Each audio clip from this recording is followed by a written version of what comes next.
The ruling party ZANU-PF Youth League official Taura Kanshaya has acknowledged that the former Revolutionary Party is facing internal turmoil. Hazviperi muchemhuri yeZimbabwe patoona kuti aiwa chokwadi chakubuda pachena manje kuti aiwa utsi hwaionekwa huchingobuda muZANU-PF. Vanhu vakuona kuti aiwa zviri kukonzereswa nepapi, zviri kubva papi, zvazobuda pachena zvikuona kuti aiwa mukati umo mune kukweshana kuri kuonekwa kuti aiwa mune kusawirirana kuri kuitika, zvoti anytime unogona kuona aiwa ichisplit. Asambeda mashoko anobuda nyika pana ndobva subscribe like or turn on the bell icon.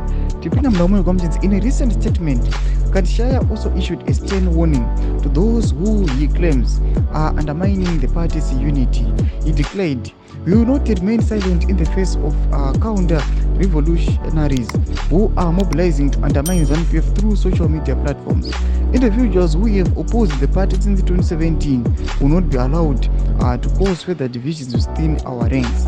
Individuals who have opposed the existing unity and brotherhood among our leaders is what we continue to defend."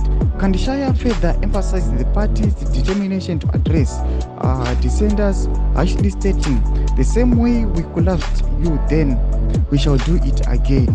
It is the people's revolutionary that will continue to conquer. There are laid down procedures to rejoin ZANU-PF.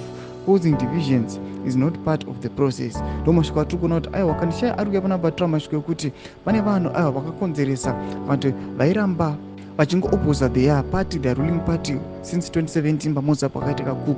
Ari kuuya vachivasilence vachiti aiwa you guys kana muchiona zvinetsa aiwa zvinani kuti mungosiya pane kuti muye mukonzerese bogozezo the ruling party. Izvo hamungoziva kuti aiwa kubva muna 2017 ndo pakatanga kungodevelopa zvimaclashes nezvimafactions zvamunoona kuti aiwa zvabva zvatongoti izvezvi pakuita naye succession patiri kuona zvinhu zvakanyogwa pasi zvakawiriraniwa. Pane vanhu vari kuzviagriya nevamwe vasiri kuzviagriya, vatakuona kuti aiwa that tension yakunyatsokuoneka. Chimotodzai mafunguro enyu muri kudiva pamusoro pechiitiko ichi. Mina comment section yedu, subscribe or like and turn on the bell icon.